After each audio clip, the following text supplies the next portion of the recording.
Okay, this is going to be an ROH Classic review of Vendetta. So this will be my pick for the month of November.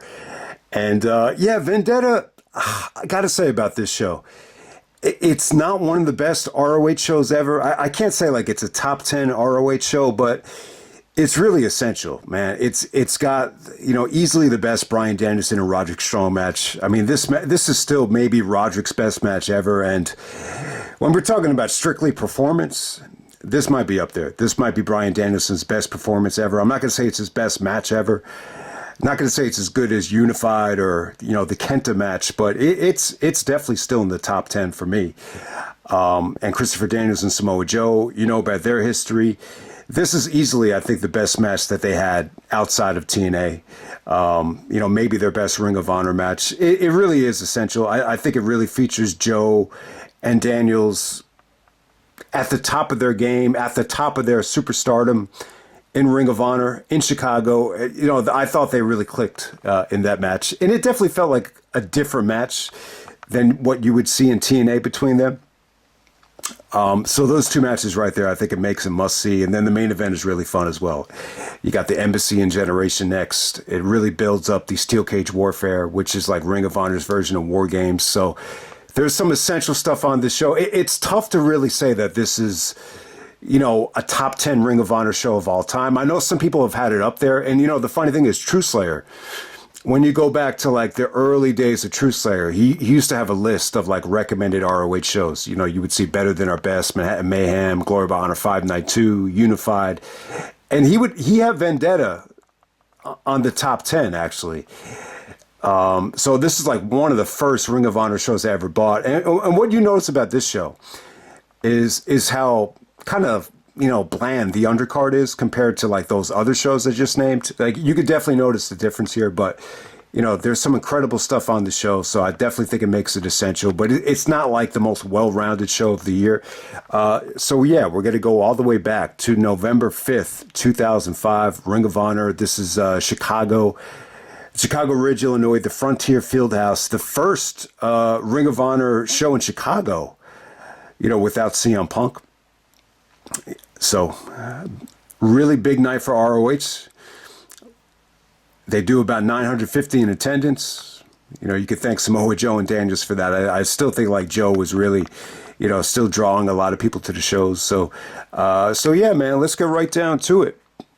First match of the night, we got Ace Steel and Delirious taking on Chad Collyer and Nigel McGuinness. I mean, we just talked about it. Nigel had the match with Shark Boy, which, you can't take that match too seriously. This is another one that felt a little bit more comedy. This is kind of weird here. Delirious and Nigel did some fun stuff out there, especially Delirious with the, clotheslining Nigel like 20 times in a row on the right by the turnbuckle. They put Ace Steel and Collyer against each other here because if you remember at Punk, the final chapter, Chad Collyer made Ace Steel like bleed buckets. He just left him like in a pool of blood, and you got some pretty crazy stuff there. So you follow up on that. It was a little bit weird though. Nigel could have been better utilized, I think, this whole month.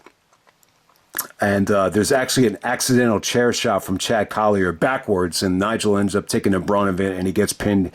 So yeah, this is a little bit wacky. I'm not going to say it's a great opener, but it was cool. It wasn't awful. Next up, we had Jimmy Jacobs actually taking on Sal Rinauro. So Sal actually comes out with the Rocky theme music. I'm not a huge fan of all the Rocky music away from Rocky. I just hate hearing it. It kind of devalues the music for me. But hey, man, Sal actually had it on his tights. Saved by the Sal, kind of a play on Saved by the Bell. But yeah, man, I like Sal Rinauro. Obviously, one of Bryan Danielson's best friends. He's actually a tag team champion here. His partner is actually not on this show. So Jimmy versus Sal. You got two smaller guys going at it. I mean, it was okay. It just, this was just about, Jimmy impressing Lacey and, possibly, Jimmy just setting the tone for a tag team title shot in the future. But it was fun, though. The fans were really all over Jimmy for, being pussy whipped by Lacey. And then on top of that, they're kind of mocking him for the Bruiser Brody stuff from the past. But a lot of fun stuff here. Jimmy's able to dodge, Sal's, springboard insecurity, and then he hits him with the senton splash to win this thing. But I think Sal looked good, though. Sal's a hell of a wrestler, man. He pulled out some good things here. The inverted DDT came off great. Underrated wrestler, but at the same time, I'm sure he's a great guy and everything. I just don't know. When you look back at this reign, though, with Sal and the full-blooded Italians being tag team champions, this is probably like the biggest weak link I think maybe Ring of Honor ever had, at least during the heyday, with the tag division. And next up we have Jim Cornette actually come out with Bill Watts. So you had Cornette come out, Bill Watts, Adam Pearce, Cornette, cut a promo. They talked about Mid-South because Bill Watts is out there, and then Adam Pearce interrupts it, and that segment lasted a pretty long time, actually. And then you got BJ Whitmer actually taking on Claudio. BJ comes out there with Lacey, the very European version of Claudio Castagnoli here. This was an interesting match. It really stood out here as how young Claudio looked, and I would definitely say at this time, BJ... you might even argue that BJ was the better worker, at least at that time. Over time, obviously, I think Claudio is by far the better athlete, the better worker. But, I think at the time, BJ still had some juice behind him, man. I got to say, I was impressed with this. Claudio busted his ass here. This was just, really, really good. Good stuff between these guys. And, BJ actually ends up winning with the wrist clutch exploder. And if anyone remembers, that's how I think Tyler Black, Seth Rollins actually beat Davey Richards at Death Before Dishonor 8. Remember that wrist clutch? Yeah, pretty much the same ending there. You almost wondered, like, did Seth actually get that finisher from BJ? So yeah, interesting finish right there. Not a bad match at all. Underrated stuff. But I got to say, though, this undercard is definitely, pretty forgettable. I would definitely say that. And I think at this time, Ring of Honor, they definitely could have done a better job, I think, with, any video wire, any pre-match promo thing to get you excited about the shows. You'll notice that, like, in 2006, they started doing that. But in 2005, like, if you weren't watching every show, it's really tough to keep up with, certain guys here. So next up we have Samoa Joe taking on Christopher Daniels. Wow, a lot to say here. Obviously, these two guys started feuding in TNA around this time. You remember at Genesis, Joe snapped on Christopher Daniels. And this is really one of the only times I remember the feud, happening simultaneously in TNA and ROH. And, this carried on. This has been building up for years, ever since Joe actually broke away from the Prophecy. And, this kind of continues the trend of Daniels on a losing streak to Joe. And, they rode this wave until WrestleMania weekend, where I think it was at Dragon Gate Challenge, where, Daniels finally got a victory over Joe. Remember, he hit the 3 best moonsaults ever consecutively. But that match was not as good as this. I mean, this blows away, any of their other Ring of Honor matches. The Glory by Honor 2 match is pretty underrated. I almost forgot about that. They main evented Glory by Honor 2, for the world title, which was good. Give that match credit. I think it was good. The weak link is definitely that Night of Grudges match for the Pure title. I don't know if it was Pure title rules or whatever. I don't think they clicked that night. And this Vendetta match was great. It's Joe back in Chicago. Daniels, him and Daniels just wrestle just a vintage match right here. I just think it was red hot. I think it was good. A little bit different than a TNA match. I think a lot of times, with TNA at that time, I think the style was so entertaining and so fast paced that you're so accustomed to seeing them wrestle, 100 miles an hour. Here, they really, you could definitely argue this had a little bit of a slow pace, but it was good, though. There was some good working, over Joe's knee. Daniels really dissected the knee with a lot of dragon screws. So you get some good stuff there. And it's very stiff, too. Like, Daniels was giving Joe, like, some really stiff, Japanese style, knees to the face. So it was really good stuff. And then all of a sudden, Joe with the palm strikes. Joe was his usual great self. This is just prime Samoa Joe in 2005. I didn't notice. You really don't notice much of a difference between, Joe and TNA and ROH in 2005. I mean, any version of Joe in '05 was a great version, and I think him and Daniels definitely, delivered a great match. You also had some great kickouts too. Daniels hits the best moonsault ever. Joe kicks out of it. Then he gets a "This is awesome" chant, and Daniels makes a big mistake. He tries to go for a knee to Joe. Joe just kind of like plants him on the top rope, and then he hits him with the muscle buster. So you get a red hot finish. The crowd actually chants that was awesome after it was over. So I got to say, great stuff between Joe and Christopher Daniels. No doubt about it. And then next up we have Adam Pearce actually taking on Davey Andrews. Gets a little bit more time than I thought. Not a spectacular match. This is just a, this kind of gets that spot.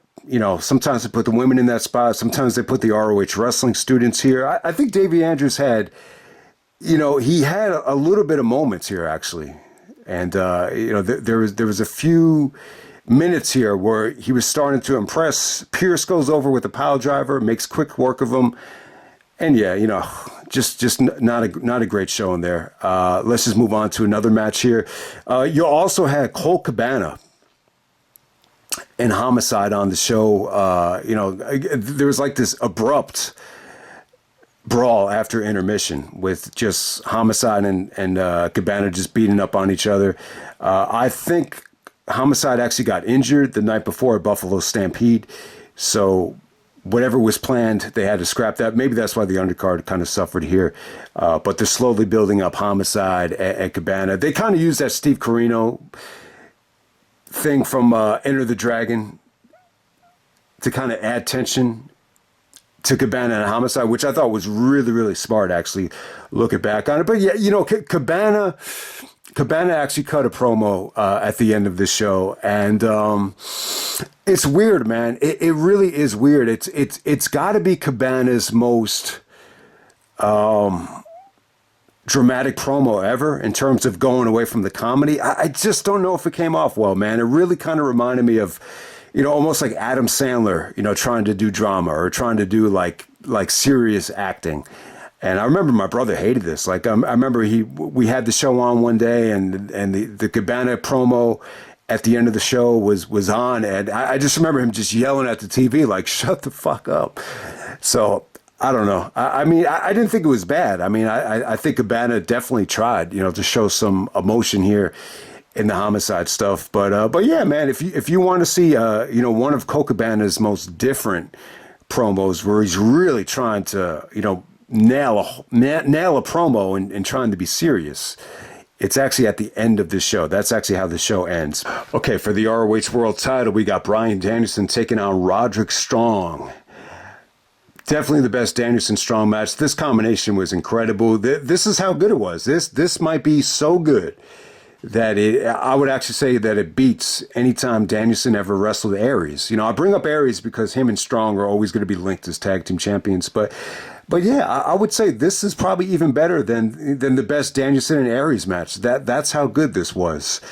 Man, there's a lot to say about it. Let me go back a week earlier. This is from This Means War, which is actually in Connecticut. And that match was good as well. It was really, really good. Most people would give that at least like 4.5 stars, but there's something that's a little bit more spicier about this Vendetta match. But I will say this, that finish from This Means War was incredible. Just the way it came off, it felt real, it felt legit. A lot of people would classify it as a work shoot.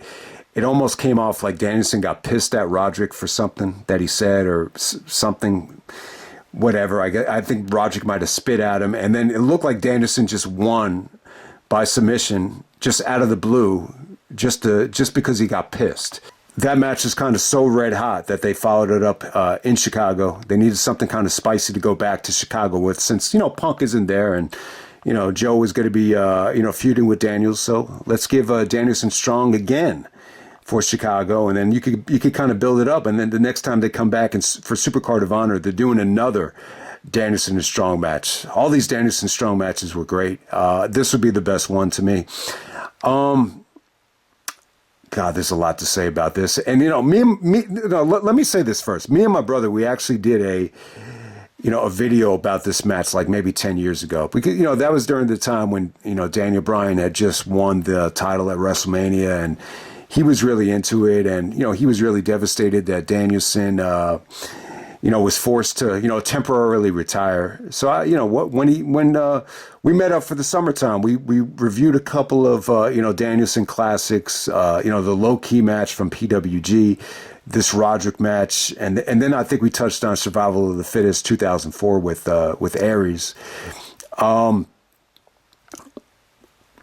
But with this strong match right here, so what I kind of noticed about him, and obviously a lot of other guys would probably feel the same way, is when Danielson got really, really over in the WWE and everyone was kind of gravitating towards him, I don't think it necessarily meant that they actually wanted to go back in time and watch every single Danielson matches or watch classic Bryan Danielson matches. When I put this on for him, I think it was hit or miss. I think a lot of it he was kind of bored by. I think a lot of this kind of came off monotonous to him, and maybe it was a little bit too long, and maybe certain spots definitely dragged. I don't know if this is really going to resonate with every single Daniel Bryan fan in the world. But I will say this: I want to give Danielson credit, though, even though he's not like over the top with the character development and the charisma that he showed when he started tagging up with Kane. Like, still, you could see a lot of confidence, a lot of charisma, just a lot of different things really, stand out here. You could definitely tell at the time it was a nice building block of confidence. He's starting to call himself the best in the world. I just felt like Danielson was really, developing here. You could just tell by his demeanor, his competitiveness here. There's just something about him that was still very, very engaging. So I don't want this to come off like, even at this time, like Danielson just had no charisma whatsoever.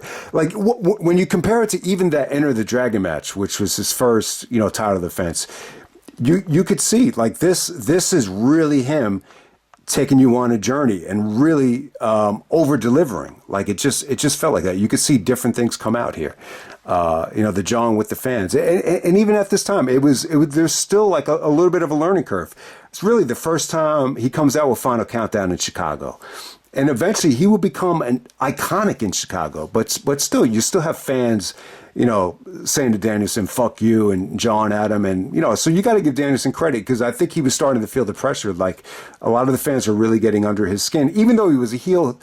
I still feel like a lot of this was legit, though. Like, I still feel like carrying the ROH title at the time, it came with a burden. It came with a price to pay. And, Danielson was doing extra things from a charisma level to really, set himself apart. Roderick, man, I got to say, I'm just blown away by his moveset here. I just really, really am. I think his knife edge chops felt like gunshots. They felt vicious. So Danielson actually starts bleeding here from the chest. There's a certain times here. There's a certain number of times where the chops take the life out of Danielson, where you almost feel him almost pass out, almost knocks the air out of him. It looks scary, and that's the bottom line. And the funny thing is, we always talk about unprotected chair shots. Like, maybe we're a little bit naive about the, taking too many chair shots. And you say to yourself, man, is it ever going to come out one day that, taking chops to the chest, maybe these should not be allowed. Maybe these should be outlawed as well.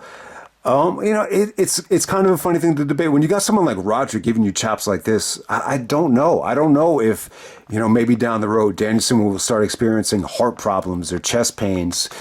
You got to say to yourself, I mean, the heart is very delicate. I mean, no one talks about like the heart being delicate, like the brain being delicate. So, after what happened with Benoit, like nothing will shock me. Like nothing can come out that's going to shock me. And you always say to yourself, you think about Misawa's death. Like, did anyone really, think about why that happened? Was it maybe too many, times where he's dropped on his head, or maybe too many chops from Kobashi. I don't know. I mean, when you look at Flair, Flair has taken more chops than maybe anybody. Remember Benoit giving, Flair chops for days. So if Flair is still alive and survived, Chris Benoit's chops, and yeah, I hope Flair lives forever. Sometimes I get worried about Flair, but hey, it's just something to think about. But hey, man, these chops felt like gunshots. I mean, they were incredible. So, what really stands out here is just how aggressive, Roderick's offense was. And it wasn't just the chops. The sick kick actually got a holy shit chant. And, some of the variations of the backbreaker, I think came off great. I mean, it was just a war here, just incredible stuff. The reason I say it's Danielson's best performance ever is I just feel like for as violent and as vicious as Roderick was, I felt like he always kept his composure. I felt like he over-delivered. I felt like his cardio, even 48 minutes in, for him to be able to execute the finish, to that degree, to that execution, in 48 minutes in, and be able to, reverse the backbreaker into a crucifix and then transition that into elbow blows. I mean, it was just this just took you on a journey, man. It's just great stuff, and just the dissection too. Certain times Roderick goes for a crossbody. Danielson's able to counter it, and some of the leg screws here, some of the takedowns from Danielson where he's tweaking and torquing the knee. The bow and arrow spot was awesome too. He just dissected Roderick to the point where anytime when Roderick had a backbreaker, like his knee just went out on him. So that was definitely some great stuff there. I will say this, when Roderick did hit the sick kick, and then he followed it up with the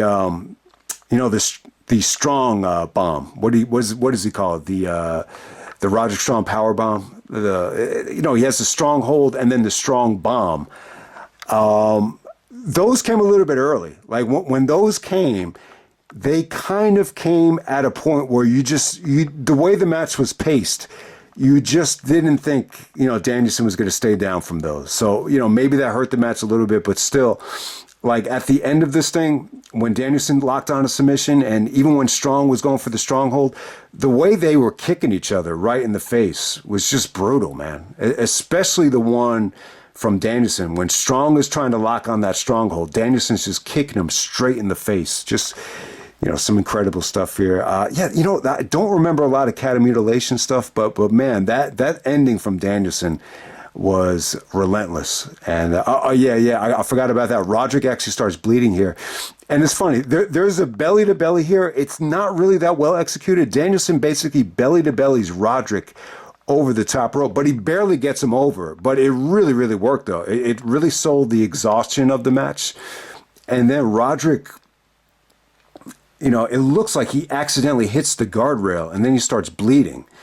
And then after that, you just knew the match was going to wind down from there. They're like, there's no way Roderick could last a whole hour, bleeding that much. So it was incredible stuff. I would definitely say, it was even more engaging than their previous match. The next match they had a Supercard of Honor, the first Supercard of Honor, that was really good as well. But this is still up there. I mean, this is, this ended up finishing like top 5, maybe top 10 Ring of Honor match ever. And I think in some ways it's like, it's really one of Danielson's best performances ever. Like it really, really is. Like it's just this. I just feel like for a whole hour, to watch a Roderick match for a whole hour, it's a little bit of a chore. But Danielson was able to make it sexy. Like he really was. But hey, man, give credit to Roderick as well.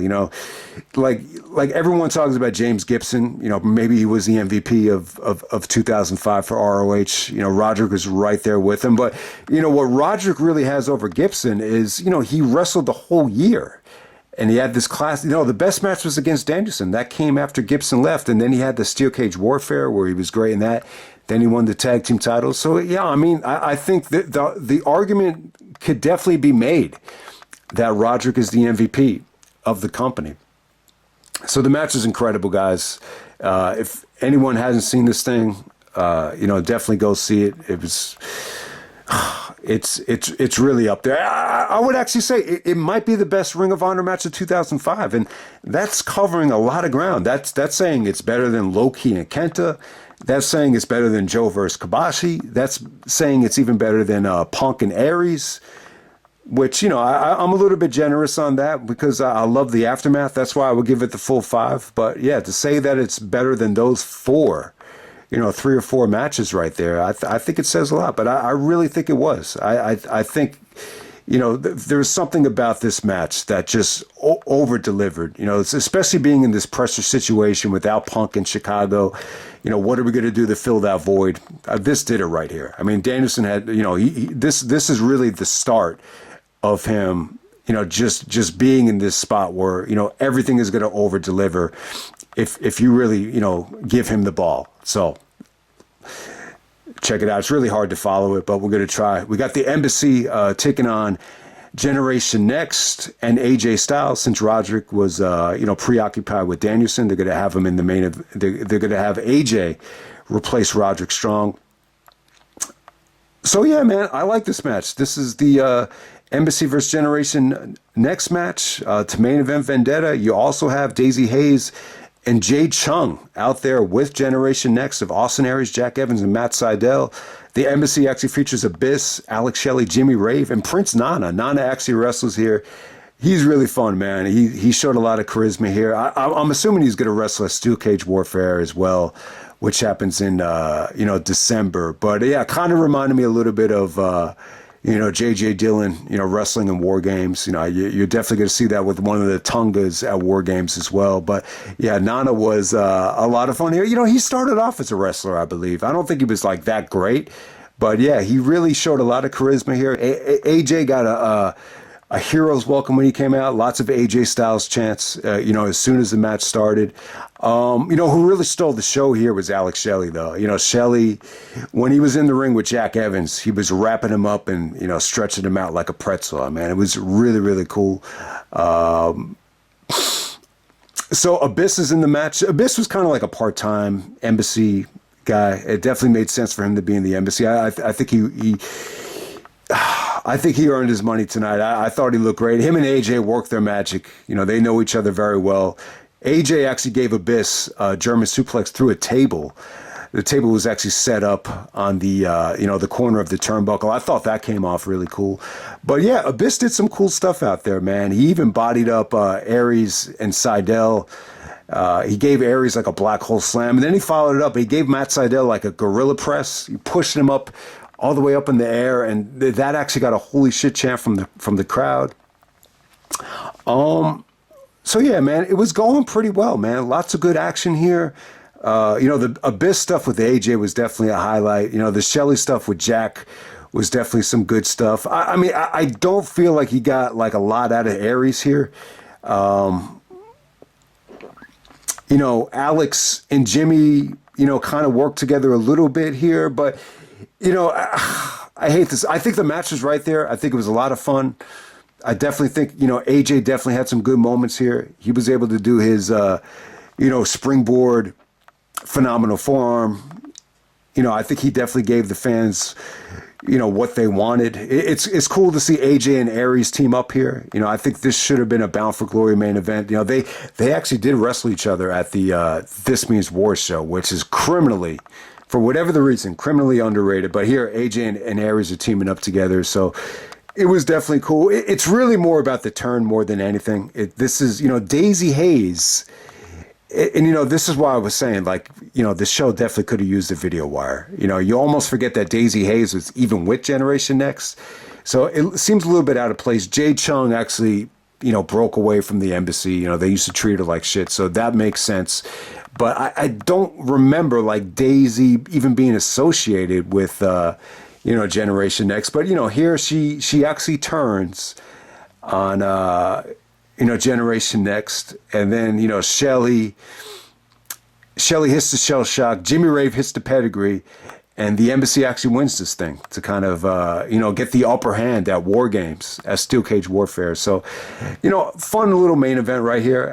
They definitely were, this had so much star power.